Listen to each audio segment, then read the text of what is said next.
Are you feeling triggered by all the talk about interest rates lately and feeling that the home buying process is again out of reach? Stay tuned to get another perspective on this topic and a few things you should consider before throwing in the towel.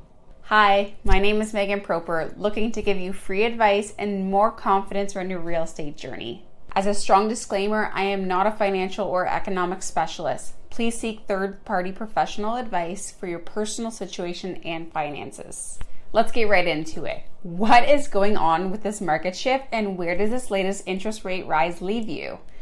Let's briefly discuss last month's market overview for Huron County. In August, residential home sales were up to 80 homes. That's an increase from July. The average sale price was just under $511,000, and the average days on market has increased from 22 days in July to 34 days in August. It's been predicted the rates were going to go up since last November, and they did.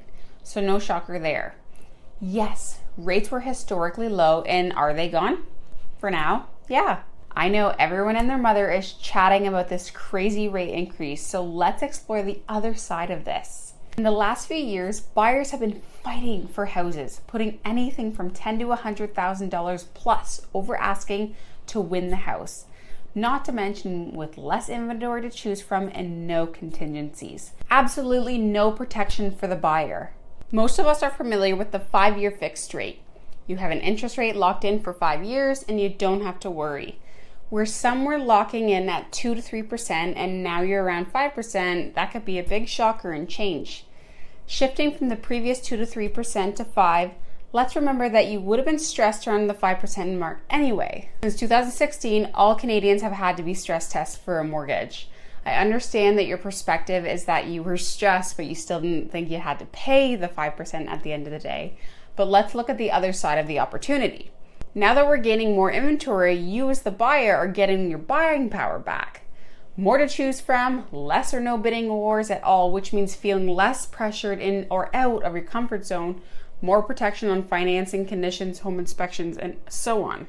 Yes, you'll be paying the higher interest rates on the money, but you're not paying crazy over asking prices with no protection or possibly compromising on your wish list just to secure an okay house with a good interest rate. Do you see where I'm coming from? Build confidence in your decision and your financial numbers. Let's talk the difference in house price versus the interest rate rise. $100,000 to $200,000 difference can change your payments about $500 to $1,000 a month. Interest rate hikes are more minimal. Have you ever heard the saying, marry the house and date the rate? Buy the house you want knowing you're not locked into the rate forever. There are different rates to examine. 5-year fixed rates are around the 5%, just above from the 3%. And the variable rate is the big one that people are talking about that have these increases affecting them right now. Yes, does the rate hike seem larger each month with these rate increases? Of course it does. But buyers stepping into the market who may be paying $100,000 less for the house they want at a higher rate can still come out ahead with a good financial professional in their corner. My buyers who had budgets at roughly $500,000 may have been forced to look at $400,000 homes last year. Less contingencies, less checked off on their wish list, and more money paid for the house than that should really need to be. We don't need to be feeling all gloomy about this talk. Don't let your coworkers, family, or anyone tell you what you can afford. They don't know your personal finances, assets, liability, etc. There are different rates to examine. 5-year fixed rates or variable can be really good for some people. If you feel like it's the right time to buy a house for you, then I highly recommend that you do your homework and reach out to your preferred lender to see where you stand. You might be pleasantly surprised at the professional advice that they might have to offer you.